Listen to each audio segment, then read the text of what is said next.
सबैलाई जेमिसी। आज हामी एकजना आमाको जीवनको चुनौती र कठिनको बीच कसरी आफ्नो हृदयमा ख्रीष्टको प्रकाश पाएर विश्वासको यात्रा सुरु गर्यौं। आउनु हामी उहाँको यात्रालाई हेर्नेछौँ। एउटा सुन्दर सहर, तर जहाँ हरेक दिन बाँच्नु सङ्घर्ष गर्नु पर्थ्यो। यसरी नै हामी मायाले बिताएको जीवनहरू हेर्न सक्छौँ। सानो उमेरदेखि नै माया सडकमा हुर्किएको थिए र उहाँ त्यही बाटोको फोहोरहरू सफा गर्दै र फोहोरहरू टिप्दै उहाँ हिँड्थे र दैनिक जीवनको लागि उहाँ भिख माग्ने जस्तो अनौठो काम गर्थे।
एक्लो रातको अन्धकारमा पनि गिरोहाको खतरा र हरेक मोडमा बच्नु उहाँको जीवनको निरन्तर लडाइँ थियो।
बाटोमा भेटाएको बाइबलको पन्नाहरू पल्टाउँदै प्रकाशको खण्डबाट एउटा वचन रोशनी जस्तो प्रतिबिम्ब देखिन्छ। प्रकाश 3:20, हेर म ढोकामा उभिएर ढकढक्याउँछु। यदि कसैले मेरो स्वर सुनेर ढोका खोलिदियो भने म त्यस कहाँ भित्र पस्नेछु र त्यससँग भोजन खानेछु र त्यसले मसँग खानेछ। केही दिनपछि मायाले सडकमा एकजना प्रचारकलाई भेटिन्, तर जीवनको चिन्ता फिक्रीले थकित भएर उनले वचनमा विश्वास गर्न सकेनन्। सुन्नुहोस्, परमेश्वरको वचनले हामीलाई भन्दछ, प्रकाशको पुस्तकमा लेखेको छ 3:20मा, हेर म ढोकामा उभिनेछु र ढकढकाउनेछु। कसैले मेरो स्वर सुनेर ढोका खोलिदिन्छ भने म त्यस कहाँ आएर भजन गर्नेछु अनि त्यसले मसँग भजन गर्नेछ। अहिले यो वचन साँच्ची थियो भने अहिले मेरो जीवन यस्तो हुन्थ्यो। बहिनी सुन्नुहोस् त, बहिनी परमेश्वरले तपाईँलाई धेरै प्रेम गर्नुहुन्छ। हामीलाई वचनले पनि सिकाउँदछ परमेश्वरले तपाईँको हृदयको ढोकालाई ढकढकाइराख्नु भएको छ। परमेश्वरको निम्ति आफ्नो हृदयको ढोकालाई खोल्नुहोस् अनि परमेश्वरलाई स्थान दिनुहोस्। अनि यदि साँच्चै तपाईँ परमेश्वरलाई खोज्नु इच्छा गर्नुहुन्छ भने हाम्रो मण्डलीमा तपाईँलाई निमन्त्रण दिन चाहन्छु। साँच्चै परमेश्वरले त मलाई प्रेम गर्नुहुन्छ होला। आज त्यो दादाले भनेको वचन त मेरो मनमा कसरी चलिरहेको छ। एक बेर जानुपर्छ होला चर्चमा, तर कसरी जानु? मसँग त राम्रो कपडाहरू पनि छैन, म त यति लेत्रा छु, म कसैलाई पनि चिन्दिनँ, त्यहाँ गएर मलाई अप्ठ्यारो हुन्छ होला।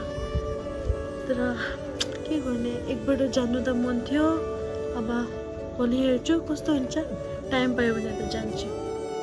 तर परमेश्वरको त्यो वचनले उहाँको हृदयमा घरिघरि बोलिरहेको थियो, यसैले माया मण्डली जानु निर्णय गरिन्।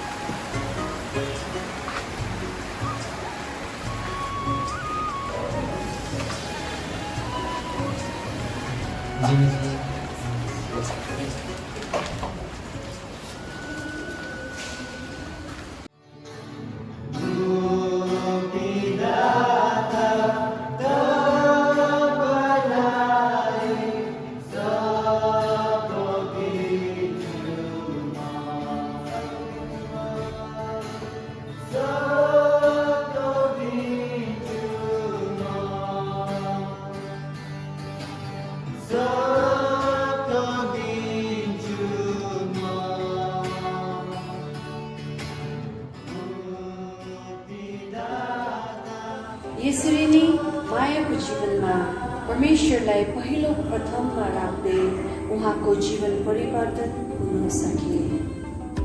सेवापछि जब मायाले आफ्नो जीवनको अवस्थालाई बाटिन्, मण्डलीको अगुवाजनहरूले उहाँलाई सहयोग गर्नु निर्णय गरिन्। दिदी हाम्रो रुम पुग्न आँटेको छ ल।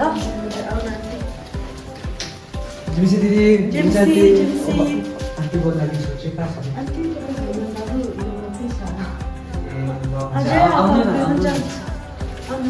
रुम यही हजुरको न आन्टी, यो हजुरको रुम हो। अनि यहाँ ब्ल्याङ्केट, पिलो अनि यो दोक्छुनाहरू सबै छ। तपाईँलाई के चाहिन्छ तपाईँले चलाउन सक्नुहुन्छ ल। यहाँ आउनु आउनु। दिदी यो पानी अनि यो टिफिन छ आज रातिको लागि, यो खाइराख्नु भनेको लागि। हुन्छ गुड नाइट। ल गुड नाइट, थ्याङ्क यू दादा। ल हुन्छ भाइ, हामी गइराख्छु, तपाईँ बस्नु नि। बाथरुम चाहिँ भित्र छ ल। अनि यहाँ किचन छ, यहाँ तताएर खाना सक्नुहुन्छ ल। ल जेम्सी, जब उहाँ मण्डलीमा सक्रिय सदस्य हुनुभयो, माया बाइबल अध्ययनमा पनि सहभागी हुन थालिन् र मण्डलीको सदस्यहरूसँग सम्बन्ध बनाउन थाले। आज यहाँ आउनुभएको हरेक जनलाई प्रभु यीशु ख्रीष्टको नाममा जय मसीह। हुन्छ, आजको बाइबल स्टडी हामी सुरु गर्नेछु। आउनुहोस् हामी सबै आफ्नो बाइबल खोल्नेछु। यूहन्ना 3:16मा यसो लेखेको छ, किनभने परमेश्वरले संसारलाई यस्तो प्रेम गर्नुभयो कि उहाँले आफ्नो एकमात्र पुत्र दिनुभयो ताकि उहाँमाथि विश्वास गर्ने कोही पनि नाश नहोस् तर त्यसले अनन्त जीवन पाओस्। साँच्चै नै आजको वचनदेखि हामी बुझ्न पाउँछ कि परमेश्वरको प्रेम कति गहिरो छ। अनि यदि तपाईँहरू उहाँको साँचो प्रेमलाई बुझ्छौ भने आफ्नो यो सांसारिक रीतिरिवाजहरूलाई त्यागेर दिन ब दिन उहाँमा रहेर उहाँको आज्ञा पालन गरेर एउटा स्वतन्त्र जीवन जिउनुपर्छ। हुन्छ, आजको बाइबल स्टडी हामी यहीमा अन्तिम गर्दछु। सबैलाई जय मसीह।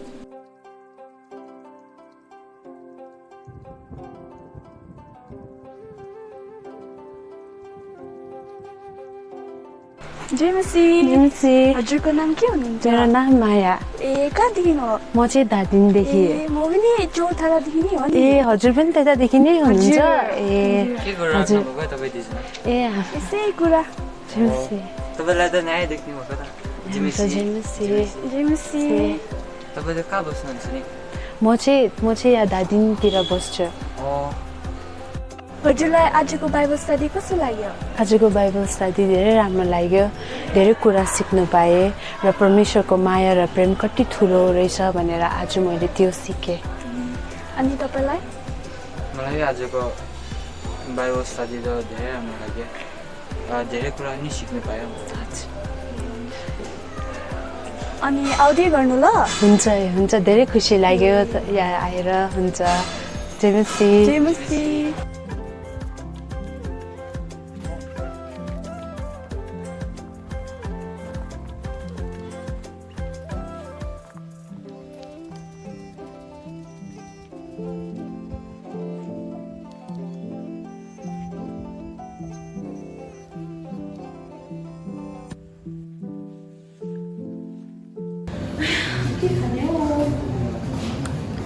Excuse me, sir, ma'am. तपाईँहरूले के अर्डर प्लेस गर्न चाहनुहुन्छ? हामी अहिले हेरिरहेको हुन्छ एकछिन ल। के खानुहुन्छ तपाईँहरूले भन्नु ल। अनि भाइहरूले सेम।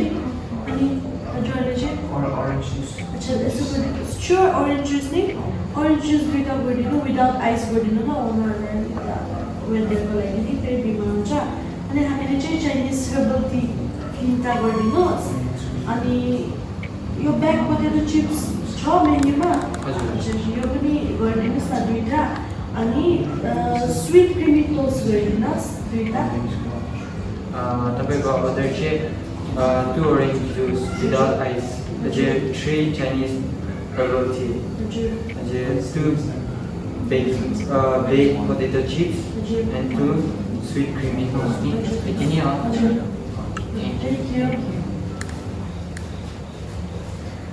अनि रिन्युअल सर्भिसको लागि प्रिपेरेसनहरू पनि गर्नु परिरहेको छ। वर्सिप टिमहरूसँग भेट्नु परिरहेको छ। हामीले वर्सिप टिमसँग पनि भेट्नु परिरहेको छ। अनि भोलिन्टियर्सहरू त्यो 15 भोलिन्टियर्सहरूलाई लिस्ट हामीले अलरेडी हेरिसकेको छ। अनि उहाँहरूले पनि आफ्नो कामहरू राम्रोसँग बुझाइदिनु परिरहेको छ। त्यसको लागि आफ्नो कामहरूले ठिक टाइममा गर्नुपर्छ। अब रिन्युअल सर्भिस त सधैँ आइरहेको प्रोग्राम होइन।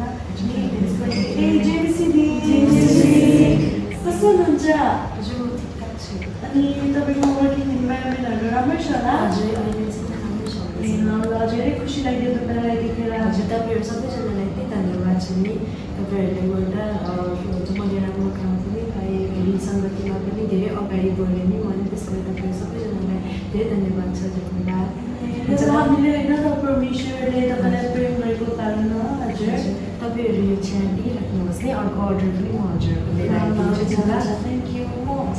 सर्भ गरिदिन्छु है। तपाईँले पास गरिदिनु। अनि दिदी तपाईँले सुन्नुभयो है रिन्युअल सर्भिसको? अनि रिन्युअल सर्भिस चाहिँ अक्टोबर 3 देखि 5 सम्म छ। अनि हाम्रो स्पिकर्सहरू बाहिरबाट पनि आउँदै हुनुहुन्छ। तपाईँलाई थाहा छ दिस टाइम हाम्रो स्पिकर चाहिँ रेभरेन्ड किलाङ जमेर आउँदै हुनुहुन्छ। हामीले यति सालदेखि उहाँलाई रिच आउट गरेर ट्राई गरिरहेको थियो। तर परमेश्वरको योजना हाम्रो जुब्ली आउँदाखेरि हामीले उहाँलाई एज अ स्पिकर परमेश्वरले ब्लेस गर्नुभएको छ। र हाम्रो पास्टरज्यू पनि हाम्रो स्पिकर नि त्यो दिनमा उहाँले पनि बोल्नुहुन्छ। र यसरी नै प्रेजेन्टरसिपहरू हुन्छ। मण्डली सबै एकदमै एक्साइटेड छ हामी। अनि त्यसको लागि तपाईँ पनि स्योर जस्तो भयो भने आउनुहोस् ल। राम्रै खानुहोस् है।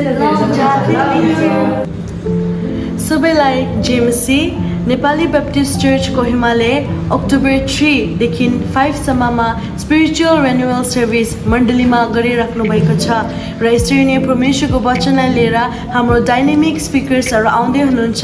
उहाँहरू चाहिँ हुनुहुन्छ रेभरेन्ड किलाङ जमेर र हाम्रो मण्डलीको पास्टर मिस्टर जैक थापा। र यसरी नै त्यो मात्रै नभएर हाम्रो मण्डलीको स्तुति र प्रशंसा गर्ने झुन्डले हामीलाई स्तुति र प्रशंसामा डराउने हुनेछ। र यसरी नै म मण्डली परिवार लगायत जतिजनाले पनि यो भिडियोलाई हेर्नुहुन्छ तपाईँ सबैजनालाई न्यानो स्वागत गर्न चाहन्छु। र जसरी 12 साल रगत बगेको त्यो आइमीले विश्वासको कदम परमेश्वरमा चालेर चङ्गाई पाउनुभयो। त्यसरी नै तपाईँहरूलाई पनि यो सर्भिसमा हामी आउनुको लागि निम्ताउन चाहन्छ। हाम्रो स्याटरडे इभिनिङमा हिलिङको प्रोग्राम पनि हुनेछ, जहाँ मात्रै शारीरिक बिमारीहरू होइन तर आत्माको बिमारीहरूबाट पनि परमेश्वरले हामीलाई चङ्गाई गर्नुहुनेछ। र यसरी नै तपाईँ सबैजनालाई न्यानो स्वागत गरे म यो दिनमा तपाईँहरूलाई बोलाउन चाहन्छु। हामी तपाईँ सबैजनालाई एक्साइटेडली पर्खिराखेको हुन्छ। तपाईँ सबैजनालाई न्यानो स्वागत छ मण्डलीमा आउनुको लागि। जेम्सी